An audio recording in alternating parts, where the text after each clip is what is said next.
Yo, what's up, people? It's your boy.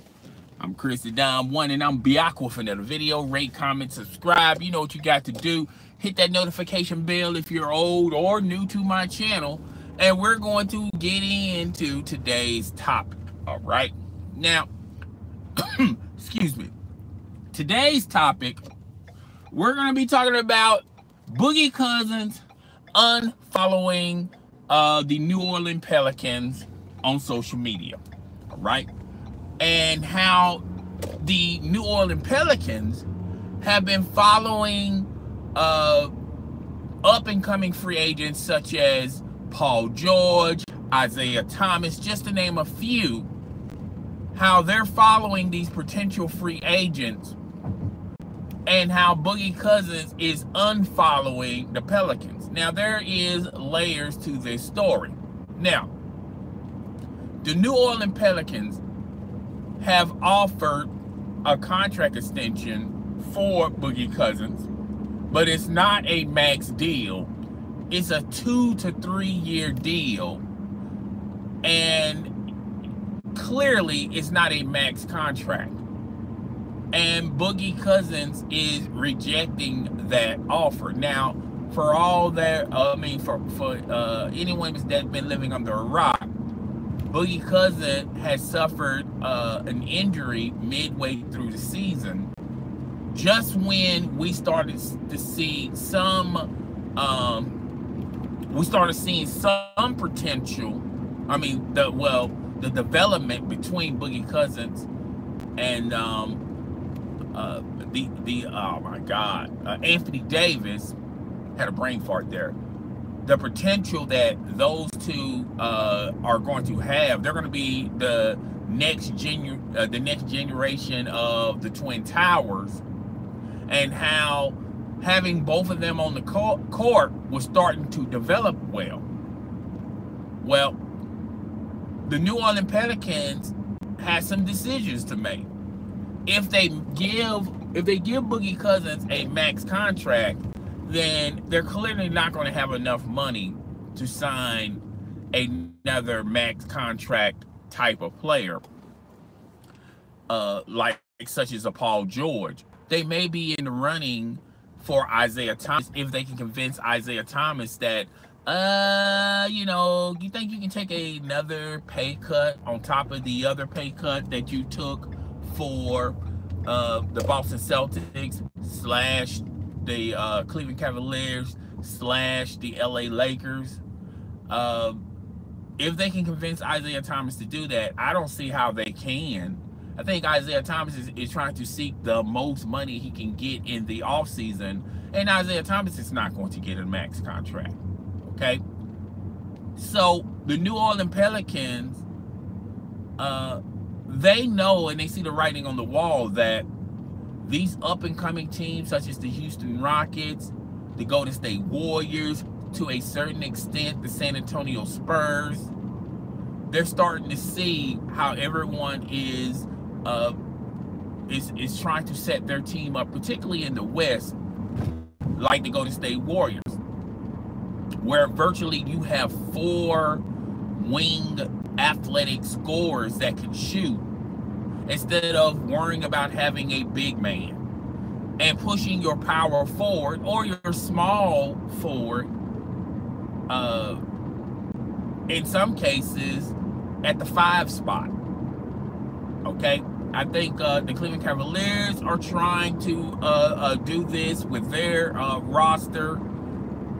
The flexibility to move, and they still they're useful in the lineup. The Boston Celtics, how they have so many different athletic type of personnel where they can just put at any position and there's no drop off. Everybody is getting to this new age, this new way of playing basketball, and it's really popular in the West versus the East. Okay, you still have the Boston Celtics and the Cleveland Cavaliers to a certain extent, but that's the format, the winning format that everybody is going to. And the New Orleans Pelicans see it like, okay, we got Anthony Davis. Anthony Davis can play the 5, can play the 4. He can also play the 3. But we don't have those type of players on our roster that can play multiple positions. Now, Boogie Cousins, he can play some 5, he can play some 4. He's pretty decent on the 3-point line. And, you know, he's athletic, but he can only play 2 positions. You can't put Boogie Cousins at the 3 or at the 2. He has some ball handling skills where his his talent can, you can put him in multiple positions. And that's the stalemate that's going on with the New Orleans Pelicans. They love Boogie Cousins. They want Boogie Cousins. But to sign him to the max, you're already going to commit and sign Anthony Davis to the max. Having 2 big men with 2 big max contracts,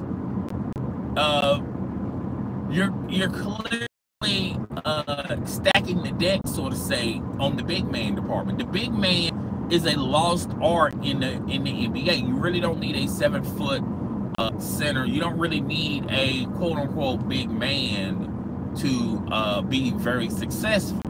It's quite the opposite.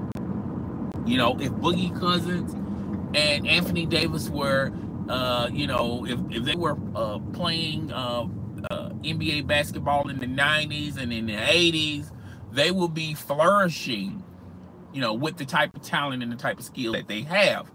But they're playing basketball in the 2000s.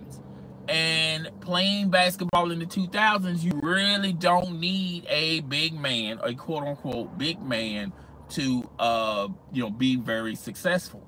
And that's the problem the Pelicans are at.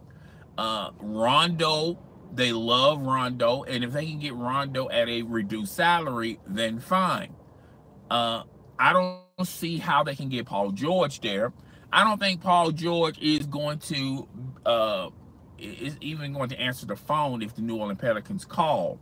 And they don't have Paul George money, okay?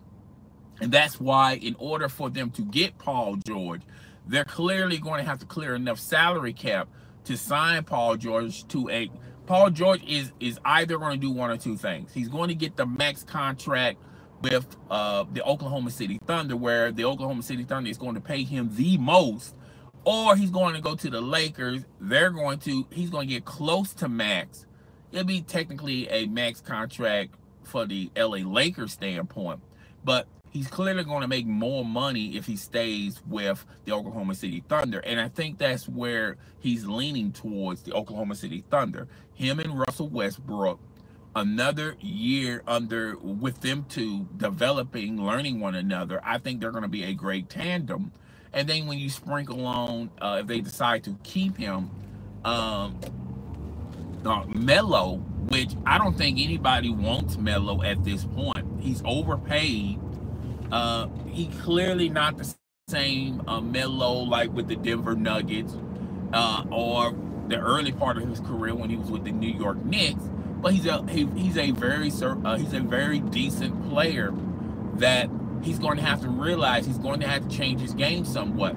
He can't, you know, the ISO type of Melo is not going to be very beneficial for the Oklahoma City Thunder. Okay, so Melo's going to have to change. Might have to come off the bench, which I think he will flourish more coming off the bench. Like if he takes a page from Dwayne Wade, I don't think that's disrespectful.